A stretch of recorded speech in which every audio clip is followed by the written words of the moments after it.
जय हिंद दोस्तों, good morning. आज तारीख है 15 मार्च 2024 और दिन है शुक्रवार। तो स्टार्ट करेंगे आज का समसामयिक घटना। जो भी महत्वपूर्ण प्रश्न निकल करके आता है वो सारे क्वेश्चन पे हम लोग बात करते हैं, जो आपके परीक्षा के दृष्टिकोण से बहुत ही ज्यादा महत्वपूर्ण रहता है। ठीक है, तो आशा करते हैं आप लोग सभी ठीक ठाक होंगे और आगे हम लोग देखते हैं क्या क्या हम लोग पढ़ने वाले हैं, है ना।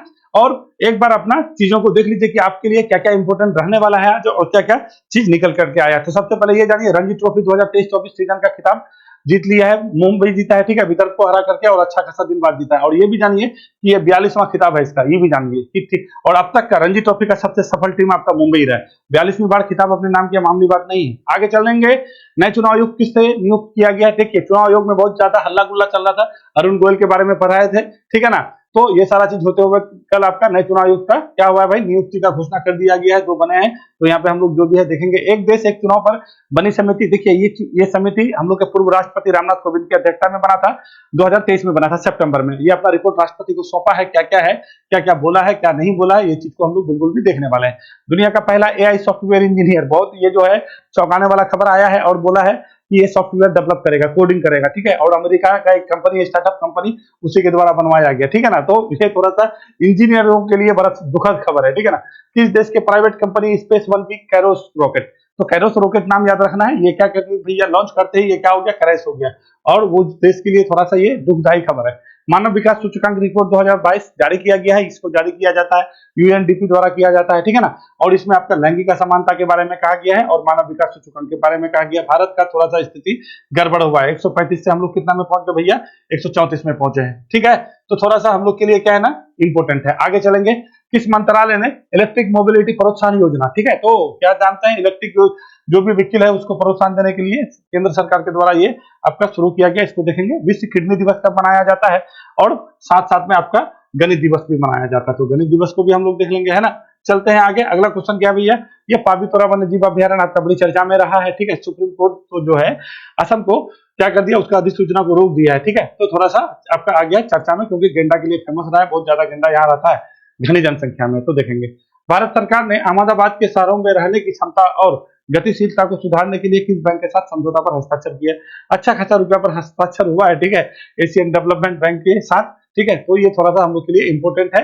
इन सब चीजों को हम लोग बिल्कुल भी अभी देखने वाले हैं। समझ गए हैं कि आप क्या क्या पढ़ने वाले हैं। और हम आपको लोग को एक चीज बता देते हैं, जितने भी लोग आप प्रतियोगिता परीक्षा का तैयारी करते हैं, अच्छे नौकरी का तैयारी करते हैं, तो आपको पता होना चाहिए कि आपको क्या पढ़ना है, क्या नहीं पढ़ना है। सिलेक्शन ही आपका मतलब आपका इधर से क्वेश्चन को क्या पढ़ना नहीं करना, इसी को यही डिसाइड ही आपको जो है आगे रिजल्ट देगा। ये बात समझ जाइए। पढ़ने का तो बहुत कुछ है, बस पढ़ना उसी चीज को है जो आपके लिए जरूरत है, जो आगे पूछा गया है, जो आने वाले समय में पूछा जाएगा, और जो पीछे पूछा गया, तो उसी को एक बैलेंस करके चीजों को देख करके ही काम करना है ना, तभी आपको सफलता हाथ लगेगी। चलते हैं आगे और हम लोग देखते हैं आगे का जो भी चीज देखेंगे। तो क्या है, रणजी ट्रॉफी 2023-24 का सीजन, हाँ 2023-24 सीजन का खिताब किसने जीत लिया है। तो पहले ये जानिए कि रणजी ट्रॉफी एक घरेलू क्या है भैया, क्रिकेट में खेला जाने वाला एक आपका ट्रॉफी है। और इस ट्रॉफी बहुत पुराना इतिहास रहा है इसका इतिहास रहा है आपका 1934 से, क्या कहिएगा, 1934-35 से, ठीक है। पहली बार ये खेला गया था आपका कहाँ पे, तो ये पहली बार आपका खेला गया था चेपक स्टेडियम में। इसको तो याद ही रखिएगा, ठीक है। ये चेपक स्टेडियम में खेला गया था, 1934-35 में खेला गया। और किसके बीच खेला गया, आपका उस टाइप का मैसूर हुआ करता था, मैसूर और तमिलनाडु के बीच खेला गया था, ठीक है। तो तब से लेकर अब तक का ये इतिहास है। और इस बार जो आपका खेला जा रहा था, महाराष्ट्र में खेला जा रहा था, और ये आपका निकल के आया कौन, मुंबई जीता है। क्या बार जीता है भैया, ये 42वां खिताब होगा। और अब तक का सबसे सफल टीम अगर पूछेगा आपको रणजी ट्रॉफी का कौन है, तो क्या कहिएगा, मुंबई है। 42वां खिताब अपने नाम किया है। और लास्ट टाइम 2015-16 में जीता था, 15-16 में जीता था। तो कितना साल बाद हो गया, 6-7 साल बाद हुआ। सौराष्ट्र को हरा करके जीता था 15-16 में, उसके बाद फिर नहीं जीता, और फाइनली आपका अभी विदर्भ को हरा करके जीता है 2023-24 वाला सीजन। तो आपको यहाँ से इतना चीज समझ में आ जाना चाहिए कि 2023-24 का सीजन जो रणजी ट्रॉफी है किसने जीता है, मुंबई जीता है। किसको हरा के, विदर्भ को हरा करके, ठीक है। ये कैमा खिताब है, मुंबई का 42वां खिताब है। ये ट्रॉफी शुरू कब हुआ है, तो 1934-35 में। फर्स्ट क्लास क्रिकेट है, ठीक है, घरेलू मतलब खेला जाता है। इसमें कई टीम होते हैं, वो सारे लोग भाग लेते हैं। पहली बार कब खेला गया, तो चेपक स्टेडियम में 1934 में खेला गया था, ठीक है। तो ये आपके लिए थोड़ा सा इंपॉर्टेंट है, समझ गए बात। अब देखिए, यहाँ से संबंधित और भी कुछ आपका चैंपियन होता है, उसको भी हम लोग देख लेंगे। तो मुंबई टीम के जो आपका कप्तान थे वो अजिंक्य रहाणे थे, उसको आपको थोड़ा सा देख लेना है। कितने रन से भैया हराया गया है, तो भैया विदर्भ को 169 से हरा दिया गया है, ठीक है। 8 साल बाद आपका रणजी ट्रॉफी जीता है कौन, तो मुंबई जीता है, ठीक है। विदर्भ को तीसरी बार रणजी ट्रॉफी में क्या भैया जीतने से का सपना टूटा है, तो विदर्भ के साथ थोड़ा सा बुरा हुआ है, तीसरी बार इसका सपना टूटा है और फाइनली अजिंक्य रहाणे के कप्तानशिप में मुंबई जीत लिया। कैमा खिताब जीता है भैया? 42वां खिताब। इसको तो बिल्कुल भी याद रखेगा। और इस प्रारंभ कब हुआ था? वो एक आपका 1934 से। तो यहाँ से आपको चीजें को पूछ लिया जाता है। तो आते हैं कुछ इंपोर्टेंट ट्रॉफी है, इस ट्रॉफी को भी देख लेते हैं। 2023 का विजय हजारे ट्रॉफी हरियाणा जीता है, राजस्थान को हरा के, ये देख लेना है। ईरानी ट्रॉफी शेष भारत जीता है, ठीक है। दिलीप ट्रॉफी साउथ जोन जीता है। और देवधर ट्रॉफी कौन जीता है? साउथ जोन जीता है। तो यहाँ से क्रिकेट, ये भी क्रिकेट का घरेलू सीजन होता है, ठीक है, घरेलू खेल होता है, इसको भी आपको याद रखना है। विजय हजारे ट्रॉफी 2023 में कौन? हरियाणा, राजस्थान को हरा के। ईरानी ट्रॉफी शेष Bharat, Dilip trophy south zone और देवधर ट्रॉफी साउथ जोन। और परसों तरसों आज से 2-3 दिन पहले बताया था आपको, संतोष ट्रॉफी हुआ था। संतोष ट्रॉफी आपका ये फुटबॉल में होता है, ठीक है। और इस ट्रॉफी को जीत के लेके गया आपका सेना, जीत के लेके गया। तो जो भी आपका घरेलू क्रिकेट हो या फुटबॉल हो, ये सारा चीज आपको बिल्कुल भी याद रखना चाहिए, क्योंकि इस तरह से क्वेश्चन आपको पूछ लिया जाता है, ठीक है। देखिए, जैसे क्रिकेट का सबसे पुराना अगर रहेगा तो यही आपका रणजी ट्रॉफी निकल के आया ना 1934-25। इस तरह से फुटबॉल का अगर कोई सबसे पुराना कहेगा तो डूरंड कप है, ठीक है, 1888। बहुत पुराना इसका इतिहास रहा है। अभी कौन सा ट्रॉफी हो रहा था? संतोष ट्रॉफी। कौन जीता भाई? सेना जीता है। उसको हरा के, गोवा को हरा के, ठीक है। चलते हैं आगे। देखिए, बहुत सारा क्वेश्चन है, करना है, थोड़ा सा स्पीड में चलेंगे। जिसको थोड़ा सा जल्दी बोल जाता है तो थोड़ा सा फॉलो कर लीजिए, है ना।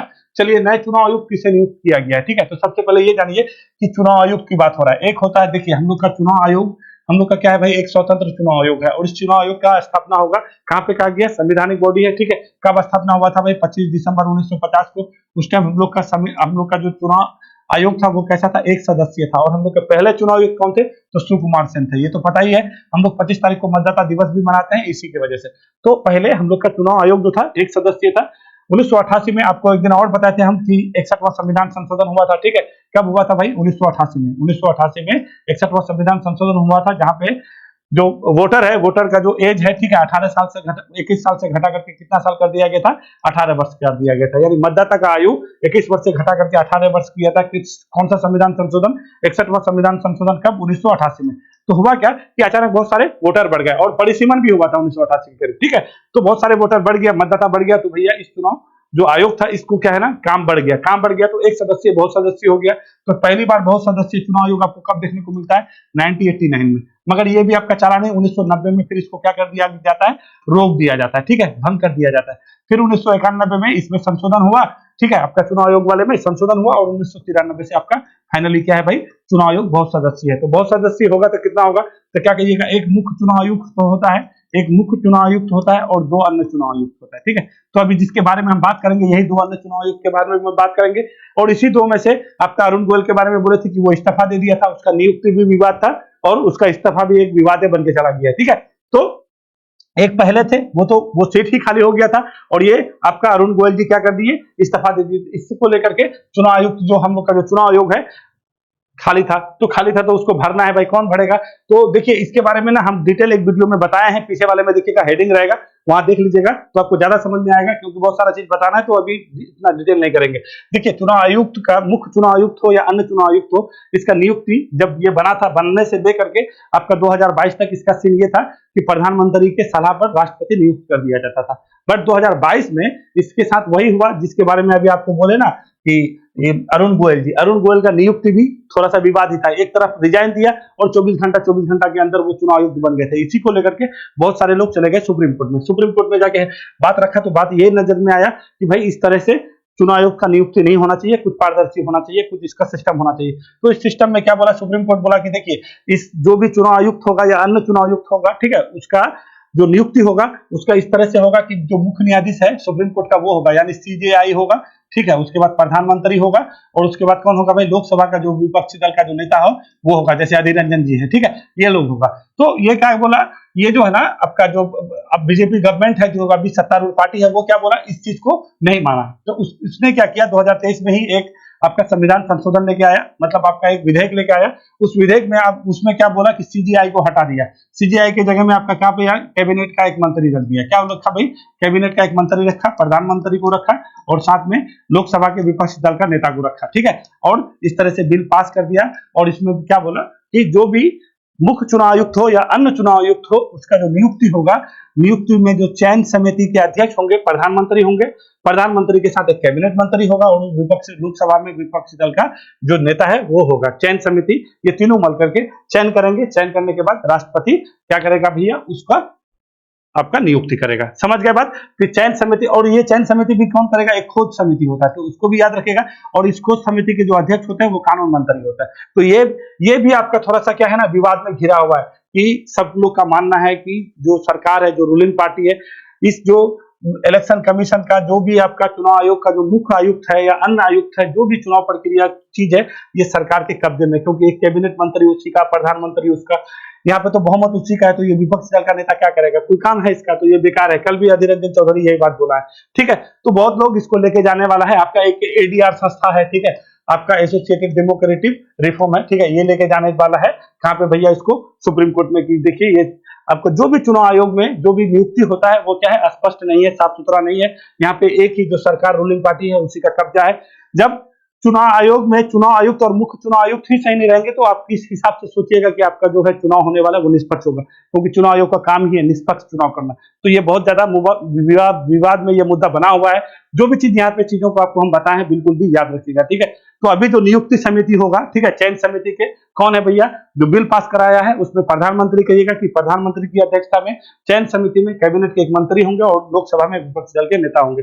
कल अधीर रंजन चौधरी बहुत भड़का हुआ था, बोला कि मेरा कुछ चलने वाला नहीं है, और वहां से निकल के क्या आया, जो चयन समिति दो आदमी का नाम निकल के आया है, एक ज्ञानेश कुमार आया है और एक कौन है, सुखबीर सिंह संधू। ये ज्ञानेश कुमार केरल कैडर के हैं, ठीक है, इसको याद रखना है। और ये कौन है, सुखबीर सिंह संधू है, ये पंजाब कैडर के हैं। इस दोनों को आपको क्या बना दिया गया है, तो क्या कहिएगा, आपका नए चुनाव आयुक्त बना दिया। इसी तरह से हम लोग का अभी क्या मुख्य चुनाव आयुक्त कहेगा तो क्या कहिएगा, राजीव कुमार है। कौन है भैया, राजीव कुमार है। और अन्य चुनाव आयुक्त कौन हो जाएंगे, ज्ञानेश कुमार हो जाएंगे, केरल कैडर के हैं, और सुखबीर सिंह संधू हो जाएंगे। ये दो हो जाएंगे। समझ गए बात। इसका इतिहास और भी बहुत ज्यादा है। संवैधानिक बॉडी है, आर्टिकल 324 से लेकर 329 तक आता है। भाग 15 में निर्वाचन आयोग से संबंधित हर दिन बताते हैं। और इधर अरुण गोयल का जिस दिन से इस्तीफा हुआ उस दिन से कुछ ज्यादा ही बता रहे हैं, ठीक है। तो इस सब चीज को आपको बिल्कुल भी समझते चलना है। तो ये है आपका, ये आपका कौन सा, इसका नाम क्या है, ज्ञानेश कुमार है, और ये आपका सुखबीर सिंह संधू है, ठीक है। तो इस दोनों को याद रखिएगा। अभी हम लोग का मुख्य चुनाव आयुक्त कौन होंगे, राजीव कुमार हो गए, अन्य चुनाव आयुक्त ये दोनों हो गए, सुखबीर सिंह और ज्ञानेश कुमार, ठीक है। तीन होगा। और ये तीन कब से, 1993 से, बताना कि बहुत सदस्य चुनाव आयोग 1993 से होगा। एक देश एक चुनाव पर बनी समिति ने अपनी रिपोर्ट किसे सौंपी है, ठीक है। तो देखिए, ये सबसे पहले ये जानिए कि एक देश एक चुनाव पर एक समिति बनाया गया था। ये समिति कब बना था भाई, ये आपका सितंबर में बना था। सितंबर 2023 में एक कमेटी बनाया था, किसकी अध्यक्षता में, तो हम लोग का पूर्व राष्ट्रपति हैं रामनाथ कोविंद जी, ठीक है। तो बिल्कुल भी आप लोग इसको जानिएगा। इसी की अध्यक्षता में एक कमेटी बना, इसमें कुछ सदस्य जैसे गुलाम नबी आजाद थे, अमित शाह थे, ठीक है, एनके सिंह थे, जो हम लोग का अभी 15वें वित्त आयोग का था उसी के अध्यक्ष भी थे एनके सिंह। ये सारे लोग जो है इसके सदस्य थे, और उसी की अध्यक्षता में एक आपका कमेटी बनाया गया जिसका नाम क्या था, एक देश एक चुनाव। ये बात बहुत दिन से चल रहा था, और फाइनली ये समिति बनाया और इसको बोला कि भैया जो भी चीजें हैं देखिए कि एक साथ पूरे देश में चुनाव होने का संभावना है या नहीं। तो ये कल जो है अपना रिपोर्ट सौंप दिया है। किसको सौंपा है, तो राष्ट्रपति द्रौपदी मुर्मू को सौंपा है, ठीक है। तो ये सारा चीज विधि आयोग की सिफारिश पर आया था, कि विधि आयोग का भी यही मानना था कि बहुत ज्यादा खर्चा हो रहा है, लोग को जो है सहूलियत होगा, खर्चा भी बड़े कम होगा, ठीक है। जो सुरक्षा का मामला है वो भी सारा चीज से निपटाया जाएगा। तो एक देश में क्या होना चाहिए, एक चुनाव होना चाहिए। तो उसके लिए एक समिति बना, किसकी अध्यक्षता में, रामनाथ कोविंद की अध्यक्षता में। कब बना, सितंबर 2023 में बना। बिल्कुल भी याद रखिएगा। इसके सदस्य इतने ही लोग थे, और भी लोग हैं, ये हैं अमित शाह है, एनके सिंह है, गुलाम नबी आजाद है, और सारे लोग हैं। तो बस सदस्य नहीं पूछने वाला है, अध्यक्ष पूछने जाएगा। अपना कल रिपोर्ट दे दिया। इस रिपोर्ट में क्या कहा गया, थोड़ा सा इसको सुनिए। इसमें बोला गया है कि पूर्व राष्ट्रपति रामनाथ कोविंद की अध्यक्षता में बनी समिति अपनी रिपोर्ट राष्ट्रपति द्रौपदी मुर्मू को सौंप दिया है। उच्च स्तरीय समिति ने देश भर में सभी चुनाव एक साथ कराने के लिए 2 चरणों वाली प्रक्रिया को सिफारिश किया है। तो क्या कहिएगा, 2 चरणों वाली प्रक्रिया का सिफारिश किया है। ये आपको पूछेगा कि जो रामनाथ कोविंद की अध्यक्षता में जो कमेटी बना था, ये जो सिफारिश किया है तो कई चरणों वाले चुनाव का, तो क्या कहिएगा, 2 चरणों वाली प्रक्रिया की सिफारिश की है। समिति अनुच्छेद 325 में संशोधन की सिफारिश की है। अब ये क्यों किया भाई, 325 अभी आपको बताते, चुनाव आयोग कब से कब होगा, भाग 15 में कहा गया है चुनाव आयोग के बारे में। भाग 15 आर्टिकल 324 से लेके 329 तक, यही ना है चुनाव आयोग। और 326 में आपका वयस्क मत अधिकार है, 324 में आपका क्या है, चुनाव आयोग है, और 325 में जो केंद्र और राज्य के बीच जैसे विधानसभा और लोकसभा का जो इलेक्शन होता है उसके बारे में कहा गया है। तो यही बोला है समिति ने, अनुच्छेद 325। अगर पूछ दे कि इस समिति ने किस किस अनुच्छेद में संशोधन का सिफारिश किया है, तो आपको पता होना चाहिए कि आर्टिकल 325 में संशोधन का सिफारिश किया है। इसमें क्यों किया है कि राज्य विधानसभा और लोकसभा में जो इलेक्शन होगा तो उसका जो कॉम्बिनेशन है, तो इसमें आपको किसमें संशोधन करने का जरूरत है, 325 में। अब आगे आइए, अगला संशोधन क्या बोलता है, 324 के एक की सिफारिश भी की है, साथ में क्या किया है, 324 के एक। इसमें क्यों किया भाई, इसके तहत संसद को यह सुनिश्चित करने के लिए कानून बना सकेगी नगर पालिका और पंचायतों की चुनाव आम चुनाव के साथ कराया जाए। यानी आम चुनाव जो आपका स्थानीय जो निकाय का चुनाव होता है, जैसे नगर पालिका है या नगर पंचायत है, उसका चुनाव के लिए जो एक साथ कराने की बात है वो 324 के ए में संशोधन करने की जरूरत है, और विधानसभा और लोकसभा वाला बात होगा तो 325। ये दोनों संविधान संशोधन, ये दोनों आपका आर्टिकल याद रखिएगा, 325 का ए और 324 का ए, जो आपके लिए बहुत ही ज्यादा क्या है, महत्वपूर्ण बनने जा रहा है। समझ गए मेरी बात को? तो कहने का मतलब है ये अपना रिपोर्ट संशोधन करना है। देखिए इसका बहुत सारा साइड इफेक्ट है, अभी इसको हम बताएंगे तो लंबा जाएगा। देखिए समझिए, सरकार जब हम लोग आजाद कब हुए भाई, 1947 से, तो हम लोग के यहाँ पे इलेक्शन कब हुआ, पहली बार लोकसभा इलेक्शन 1951-52 में हुआ था, ये बात याद रखिएगा, 51-52 में हुआ था, ठीक है। तब से लेके 1967 तक आपका जो है, आपका ये क्या था, लोकसभा और विधानसभा का एक साथ क्या 52 में हुआ, फिर 5 साल बाद कितना हुआ, 52, 57, 62, 67, यानी 67 तक लगभग चला। अब जैसे जैसे क्या हुआ ना कि देश में अब अलग अलग राज बनने लगा, नया नया राज बना, देखिएगा आप 1900 आपका 63-66 से राज बनना शुरू हो जाता है, नागालैंड बना, हरियाणा बनना शुरू हुआ, तो अलग अलग राज बनने लगा, तो ऑर्डर भी गड़बड़ा गया, ठीक है। लोग का स्थानीय मांग भी अलग अलग मुद्दा बनने लगा, पहले एक ही मुद्दा हुआ करता था, जो सेंटर का मुद्दा वही आपका राज्य का भी मुद्दा। लोग धीरे धीरे राजनीतिक रूप से क्या होने लगे, थोड़ा अवगत होने लगे, तो ऐसे ऐसे लोग का मांग भी बनने लगा, मुद्दा भी बनने लगा, और ये क्रम आपका 1967-68 में टूट गया। यानी जो एक साथ लोकसभा और विधानसभा का जो इलेक्शन होता था वो इलेक्शन होना बंद हो गया। फिर क्या हुआ, अलग राज्य में अलग, सेंटर का अलग, ऐसे चलता रहा। अब क्या है कि अब ये जो एक इलेक्शन एक समिति, ये जो आपका चुनाव आया है, इसमें जो जितने भी आपका रीजनल पार्टी है यानी क्षेत्रीय जो पार्टी है, क्योंकि देखिए इलेक्शन जो है ना 2 मुद्दे पे होता है। अब देखिएगा, राज हो या केंद्र हो, दोनों अपना शक्ति कहां से प्राप्त करता है भैया, दोनों अपना शक्ति संविधान से प्राप्त करता है। कहां से करता है, संविधान से।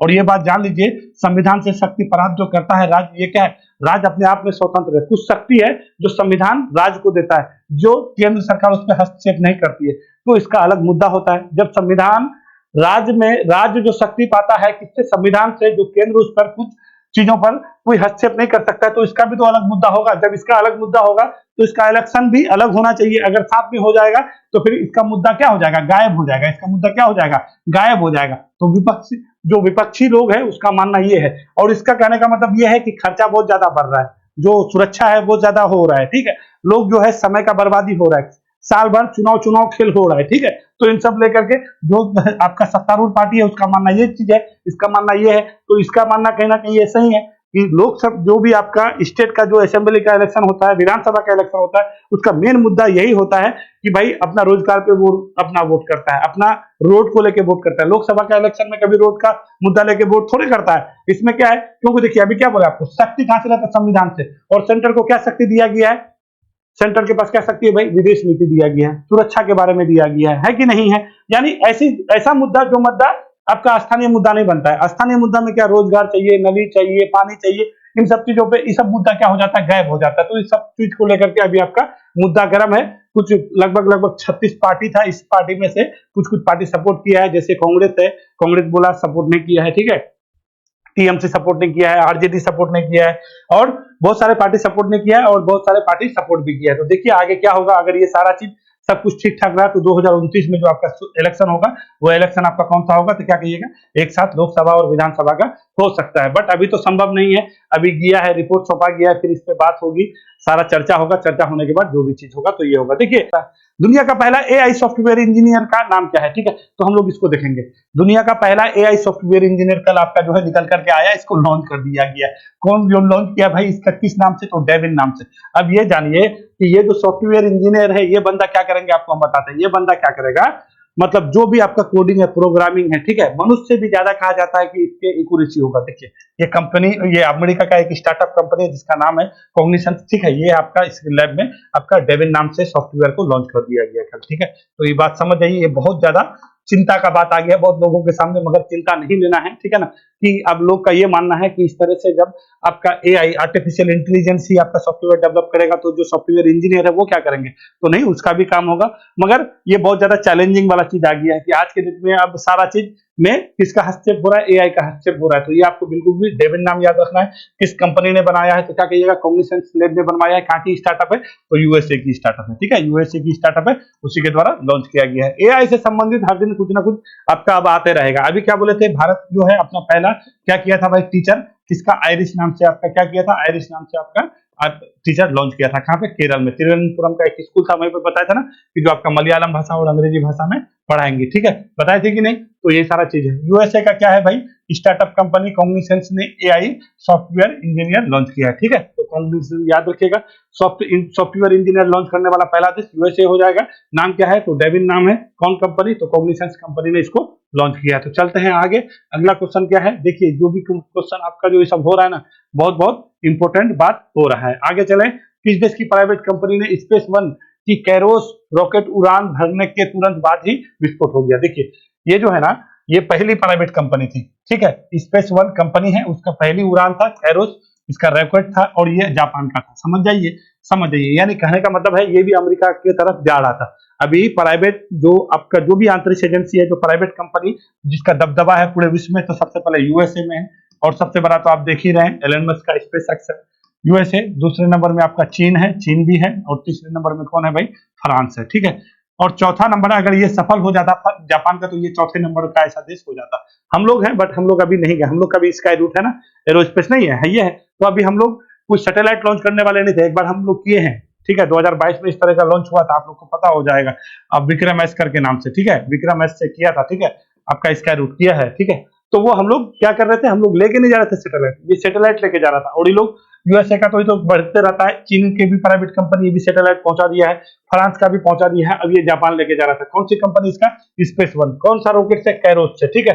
तो इसका क्या हो गया भैया? उड़ा, और जैसे उड़ा ना, थोड़ा सा ऊपर में जाके क्या हो गया? गड़बड़ हो गया, ठीक है। और इसका जो है किस्मत कुछ का अच्छा खासा चल नहीं रहा है, बताते हैं क्या है।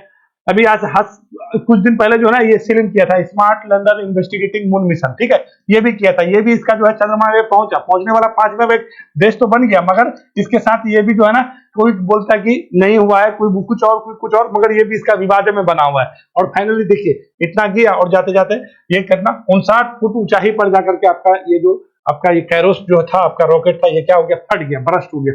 बरस्ट होने के बाद ये पूरा मलबा आपका समुद्र में जाके गिरा। तो ये पूरा देखिए, किसी भी देश का ना, खास के अंतरिक्ष से संबंधित कोई भी इस तरह का कोई मैटर होता है ना, तो पूरा विश्व का मीडिया कवर करता है, जान लीजिए। और जहां पे पूरा विश्व का मीडिया कवर करता है, तो आप अपना ब्रेन में भी कवर कर लीजिए, नहीं कीजिएगा तो फिर आपका ब्रेन से बात निकल जाएगा, तो फिर गड़बड़ हो जाएगा, ठीक है। तो जहां पे जब सब कुछ कवर हो रहा था, तो हम भी कवर आपको करवा दे रहे हैं। तो जापान का पहला प्राइवेट स्पेस मिशन का नाकाम हो गया है, ठीक है। बुधवार में प्राइवेट फॉर्म स्पेस वन का क्या उत्साह है भाई? कैरोस रॉकेट जो है उड़ान भरने के महज 5 सेकंड के बाद ही ऊपर में जाके ब्लास्ट हो गया। कितने ऊंचाई पे? तो 59। तो क्या दो चीज याद रखिएगा, इसका रॉकेट का नाम क्या था? काइरोस रॉकेट। किसका था भाई? जापान का। जापान की वो कंपनी क्या है? स्पेस वन, ठीक है। तो बिल्कुल भी हम लोग के लिए इंपॉर्टेंट है। अभी देखिए, एलन मस्क का जो है ना, अभी हाल फिलहाल में कल ही था, अभी आपको क्वेश्चन देने वाले थे, ये बहुत बड़ा जो है ये भी अभी लॉन्च किया है, ठीक है ना। तो कहने का मतलब है, एक से एक ऐसा प्राइवेट कंपनी करता रहता है। और भारत का जो प्राइवेट कंपनी है, तो कौन सा? स्काईरूट एरोस्पेस है, विक्रम एस को किया था, ठीक है। हम लोग एक तरह से वो किए थे, परीक्षण किए थे, अभी हम लोग करने वाले हैं, भेजने वाले हैं 2024 के अंत में बोला है, ठीक है, कि स्काईरूट जो है भेजेगा, ठीक है ना। और ये किसके? इसरो के अंदर काम करती है, चले, ठीक है। अभी और भी ये जानिए, जापान जो है ना, बहुत ज्यादा रुपया खर्चा कर रही है, $1 ट्रिलियन दे रखा है। किसको भैया? $1 ट्रिलियन दे रखा है अपने ये जक्सा को, कि जाओ भाई काम करो, ठीक है। बहुत ज्यादा पैसा खर्च कर रही है जापान इस पे, खास के आंतरिक क्षेत्र में, ठीक है। हम लोग तो इसको आधा का आधो नहीं करते हैं, ठीक है। तो ये बात जान लीजिए, बहुत ये लोग जो है इस सब काम में बहुत आगे बढ़ चढ़ करके हिस्सा ले रहे थे। थोड़ा जापान को दिखाएं क्या? देखिए, जापान का राजधानी टोक्यो है, वहां के प्रधानमंत्री कौन है भाई? फोमियो किशिडो है, ठीक है। और सबसे यहाँ पे बड़ा द्वीप होन्शु द्वीप है, ठीक है, ये है जापान। ये आपका प्रशांत महासागर में द्वीपीय देश है। यहीं पे आपका जो है बम फटाफटी होता रहता है, परमाणु बम है ना, 6 अगस्त 9 अगस्त, आप लोग तो जानते हैं सर। तो ये है आपका जापान है। देखिए आपको, ये होक्काइडो द्वीप है, ये होन्शु द्वीप है, ये शुकुको है, और ये क्यूशु द्वीप है, ठीक है। तो सबसे उत्तरी द्वीप होक्काइडो द्वीप, बीच में सबसे बड़ा जापान की राजधानी टोक्यो किस द्वीप में है? तो क्या कीजिएगा? होन्शु द्वीप में है। यही होन्शु द्वीप, ये है आपका होन्शु द्वीप, समझ गए हैं। और यही से आपका छोड़ा जा रहा था, ये आपका क्या? तो ये आपका रॉकेट, ठीक है, कायरोस। समझ गया मेरी बात को? चलते हैं आगे, ठीक है। मानव विकास सूचकांक रिपोर्ट 2022 में भारत का स्थान क्या है? ठीक है, 2021 में रिपोर्ट आपका 2021 रिपोर्ट आया था, उसके बाद आपका जो है कल ही निकल करके आया है मानव विकास सूचकांक 2022, ठीक है। इसको निकालता कौन है? पहले ये सब सारा चीज देख लीजिए, फिर हम लोग देख लेंगे। मानव विकास सूचकांक का मतलब क्या कहते हैं इसको? आपका क्या कहते हैं उसको? HDI, human development index. इसको निकालने का काम कौन करता है? UNDP, यानी यूनाइटेड नेशन डेवलपमेंट प्रोग्राम, संयुक्त राष्ट्र विकास कार्यक्रम। इसका स्थापना कब होता है भाई? 1965 में। इसका मुख्यालय कहाँ है भैया? न्यूयॉर्क में है। ठीक है, ये समझ दे। ये क्या है भाई? यूएन बॉडी है। ठीक है, यूएन संयुक्त राष्ट्र महासभा देखते हैं ना, उसी का अंग में से आता है। और ये जो है पूरा जितना भी कमजोर उमजोर देश है उसको बहुत ज्यादा सहायता भी प्रदान करता है। इस तरह का आपका रिपोर्ट भी निकालता है। कौन निकालता है? यूएनडीपी, यानी संयुक्त राष्ट्र विकास कार्यक्रम होता है। स्थापना 1965 में। मुख्यालय कहाँ पे? न्यूयॉर्क। इसका सदस्य देश कितना है? 177। कितना? इतना देश है। समझ गया मेरी बात? तो इसी के द्वारा आपका कौन सा रिपोर्ट निकाला गया है? एचडीआई रिपोर्ट, यानी मानव विकास सूचकांक। तो मानव विकास सूचकांक जो निकाला गया है, इसमें भारत को कैवा स्थान मिला है? भारत को 134वां। पहले हम लोग 2021 वाले में कितना थे भाई? तो 135वां थे। कितने देश में? 189 देश में। 189 देश में। और इस बार कितना? 193 देश में यही स्थिति है। तो कहने का मतलब है पहले से स्थिति हम लोग का क्या है? सही है। पहले से स्थिति भारत का क्या है? सही है। ठीक है, पहले कितना था? 189 देश में 135वां रैंक था। 2021 वाला दोनों याद रखेगा, क्योंकि एग्जाम वाले का कुछ भरोसा नहीं है। जो ज्यादा चर्चा में रहता है तो अभी का अब ना पूछ के पीछे का पूछ देगा। तो 2021 वाले रिपोर्ट में 189 देश में 135वां थे। अभी जो निकला है एचडीआई इंडेक्स 2022 में कितना? 193 देश में 134 है। इसमें जो लैंगिक समानता है ना, उसमें बहुत बड़ी बात है। 14 रैंक का उछाल हुआ है हम लोग का। ठीक है, 14 रैंक का। समझते हैं? चलिए वही भी चीज आपको हम दिखाते हैं। ठीक है, तो ये थोड़ा सा हम लोग के लिए जरूरी है। तो मानव विकास सूचकांक में भारत का स्थान 134 कितना देश में? 193 देश में। और लैंगिक समानता जो है, जो रिपोर्ट निकाला है, तो देखिए लैंगिक समानता रिपोर्ट दो प्रकार का होता है। एक निकालता है आपका वर्ल्ड इकोनॉमिक फोरम, जिसका 54वां बैठक आपका दावोस में हो रहा था अभी। ठीक है जहाँ, ठीक है, तो वर्ल्ड इकोनॉमिक फोरम का जो लैंगिक समानता रिपोर्ट है, उसमें भारत का स्थान जो है 127 में है। ठीक है, कितने देश में? 146 देश में। और लैंगिक समानता रिपोर्ट आपका ये भी निकालता है। कौन निकालता है? तो क्या कहिएगा? यूएनडीपी निकालता है। ठीक है, तो इसके अंदर, इसके अंतर्गत जो है हम लोग का 14 रैंक का उछाल के साथ इस बार जो है 193 देश में भारत का स्थान कितना है? तो क्या कहिएगा? 108वां स्थान है। ठीक है, ये दोनों चीज याद रखना है। वर्ल्ड इकोनॉमिक फोरम का वह लिखा हुआ रहेगा आपको। ठीक है, लैंगिक अंतराल रिपोर्ट आपका वर्ल्ड इकोनॉमिक फोरम वाला में कहेगा तो 127वां रैंक है भारत का। कितने देश में? 146 में। और इसमें यूएनडीपी का जो यहाँ पूछ देगा कि यूएनडीपी के लैंगिक समान अंतराल में भारत का स्थान कैवा है, तो ये आपको रखना है 108वें स्थान पे है। कितने देश के साथ? 193 देश के साथ। ठीक है, अब भारत को स्कोर कितना मिला है? तो 0.437 स्कोर मिला है। प्रथम में आपका डेनमार्क है, फिर आपका नॉर्वे है, फिर आपका इधर स्वीडन सब है। ठीक है, तो पर आपको अपना भारत का स्कोर भी याद रखना है और कितना रैंक का उछाल हुआ है, तो आपको ये याद रखना है कि 14 रैंक का उछाल हुआ है। वर्ल्ड इकोनॉमिक फोरम में आपका लैंगिक समानता रिपोर्ट में कितना है? 127 में। ये दोनों चीज आपके लिए बिल्कुल भी इंपॉर्टेंट है। समझ गए?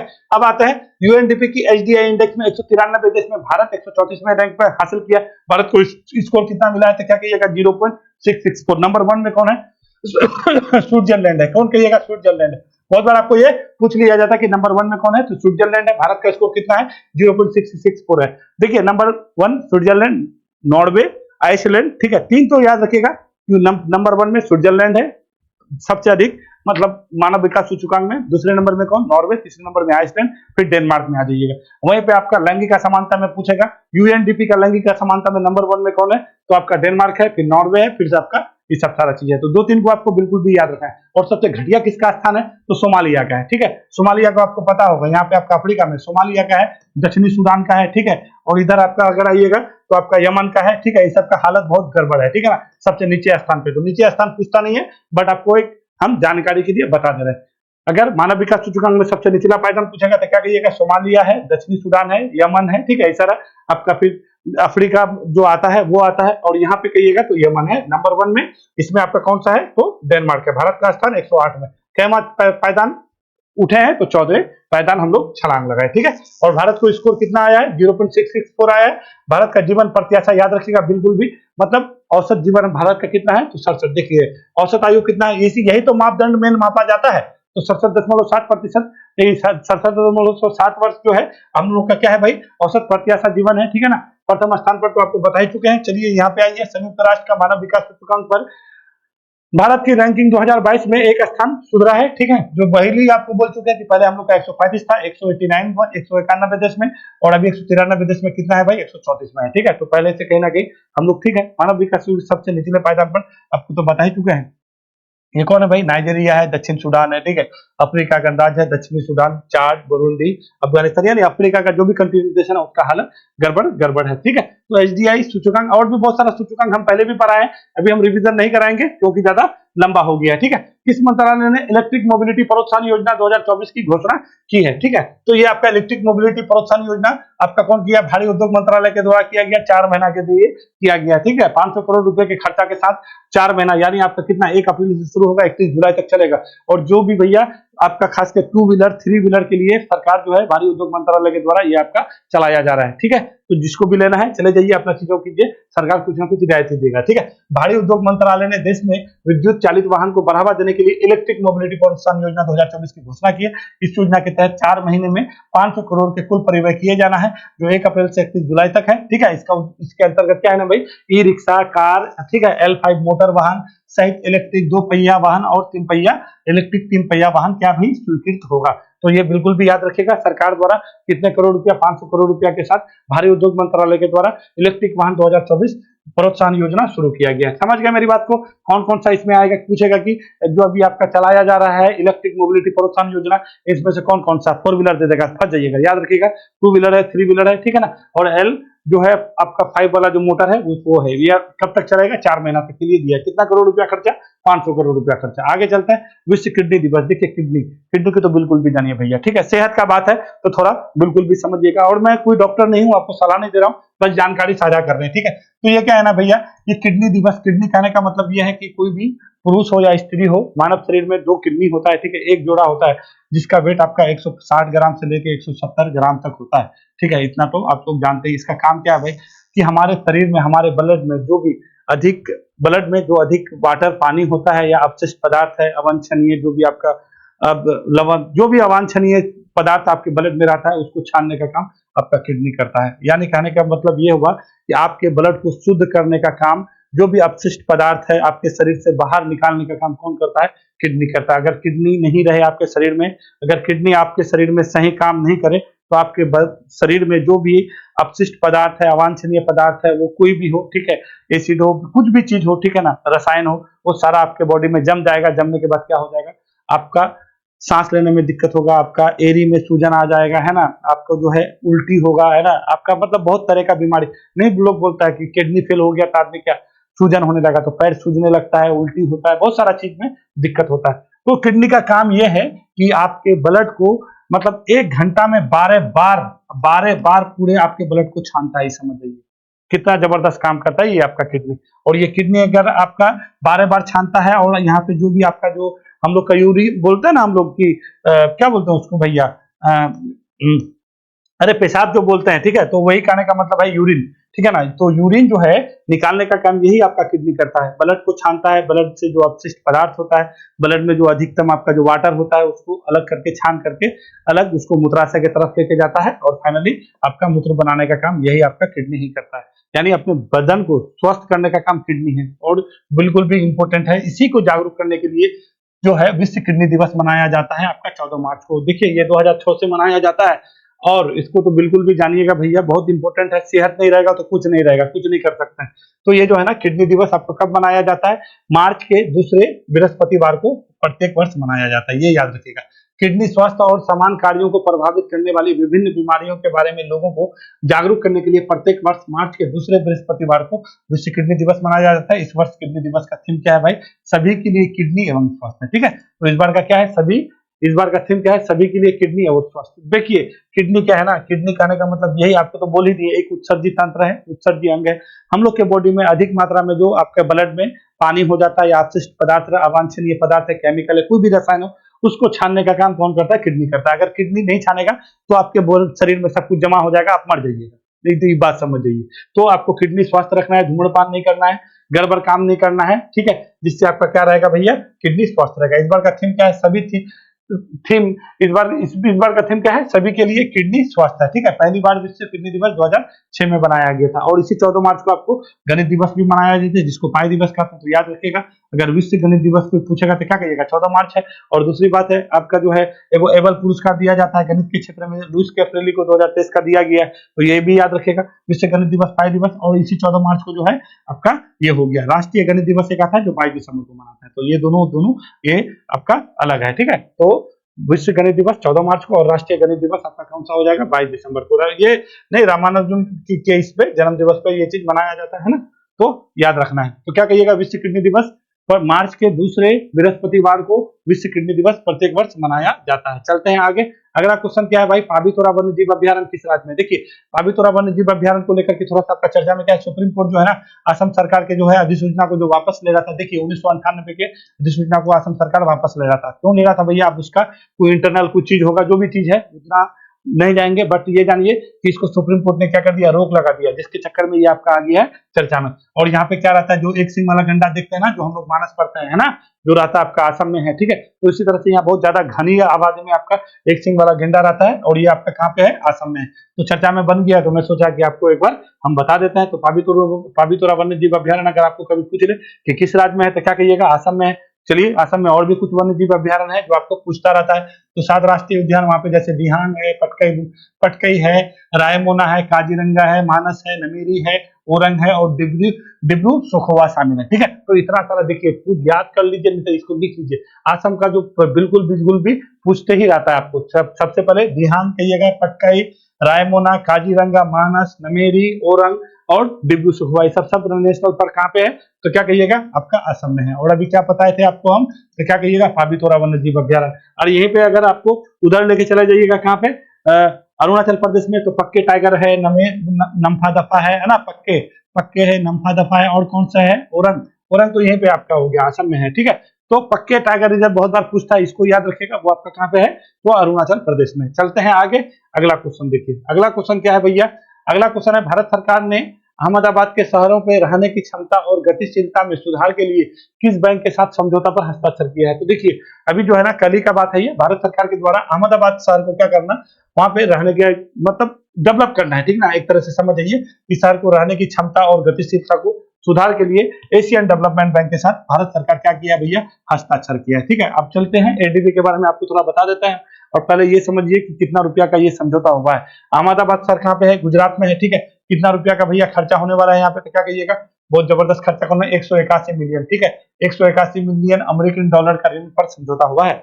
अगर पूछे, ठीक है, आपको पेपर में ये पूछ देगा कि जो है अहमदाबाद सिटी को जो है डेवलप करने के लिए एडीबी के साथ कितने रुपया के जो है हस्ताक्षर केंद्र सरकार के द्वारा किया गया, तो क्या कहिएगा, 181 मिलियन डॉलर। कौन डॉलर, अमेरिकन डॉलर के साथ किया गया। ये सारा रुपया दिया जाएगा, और वहां पे बेहतर से बेहतर सारा चीज होगा। जैसे क्या कहिएगा, आवासन होगा, सीवर लगेगा, सीवर नहीं होता है, फिर उस तरह से जो भी चीज है साफ सुथरा होगा, ये सारा चीज करेगा, सिटी को डेवलप बनाना है, ठीक है। ये ऋण अहमदाबाद शहर के उप शहरी क्षेत्रों में क्या बोलता है, शहरीकरण, रहने की क्षमता और गतिशीलता को सुधार लाने के उद्देश्य से बुनियादी ढांचे और सेवाओं के निर्माण का क्या करना है भाई, वित्त पोषित करना है, ठीक है। तो क्या करेगा भाई, ये बिल्कुल भी याद रखिएगा कि अहमदाबाद शहर का क्या करेंगे, फिर से क्षेत्र का शहरीकरण करने के लिए ये सारा चीज आपको करने वाला है। थोड़ा सा चलिए एडीबी के बाद में आए, तो एडीबी बहुत बार पूछ लेता है। एशियन डेवलपमेंट बैंक होता है, इसका स्थापना 1966 में हुआ है। टोटल सदस्य संख्या इसमें कितना है, 68 है। कितना कहिएगा, 68 है, ठीक है, जिसमें से 49 एशिया का है, और बाकी बचा 19 जो है आपका एशिया से बाहर है। एशिया का कहने का मतलब है एशिया प्रशांत क्षेत्र का होता है। और ये जो है ना, इसका काम ही है, जो भी सदस्य देश है इसके साथ मिलजुल करके वित्त पोषित करना है, काम करना है, जो भी है उधार तो लोग जानते ही हैं। तो एशियन डेवलपमेंट ये हो गया, 1966 में स्थापना, 68 देश है, इसका मुख्यालय कहाँ पे, एशिया के फिलीपींस, वही है, फिलीपींस का राजधानी मनीला है, वहीं पे इसका मुख्यालय है, ठीक है। तो वीडियो देखने के लिए धन्यवाद, फिर हम लोग मिलेंगे कल यानी 16 मार्च को। तब तक के लिए खूब पढ़िए, मस्त रहिए, ठीक है, और ऑफिसर बनिए, ठीक है।